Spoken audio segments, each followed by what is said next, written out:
Chip, first of all, a general question, if I may. What's your reading of this latest phase? Because in most of the broadsheet newspapers, there's a clear difference of opinion. Russia is making real progress. Ukraine bravely fighting back and holding the line. What's your reading?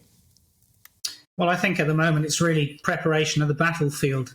And that is that the Russians are doing both sustaining operations to see that they don't make the mistakes logistically that they did in the Thunder Run to Kyiv. And they're also trying to do the combat support, the artillery as the god of war, to prepare the maneuver forces to go in. I think there won't be any decisive maneuver for a considerable length of time, at least over a week.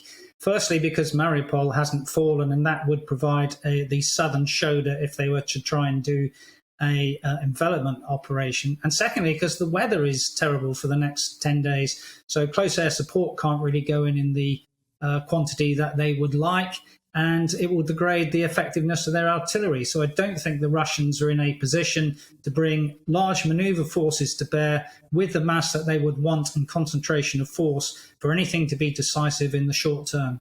Yeah.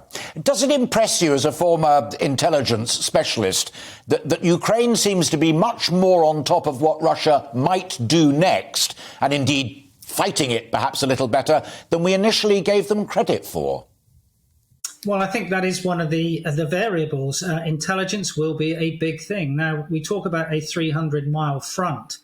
People don't know how big that is. That is Land's End to London. So the notion that there's artillery pounding a line from Land's End to London is just, it's not credible. So you can't be strong everywhere, and you'll end up being weak everywhere if you try to do that. So it is the use of intelligence so that the Ukrainians can go faster around what we call an OODA loop. That's observe, orientate, decide, act, which will be decisive in how you move either reserves around or have the ability to use your ISTAR, that's the surveillance from high above, to bring things like Switchblade, killer drones and things like that to bear.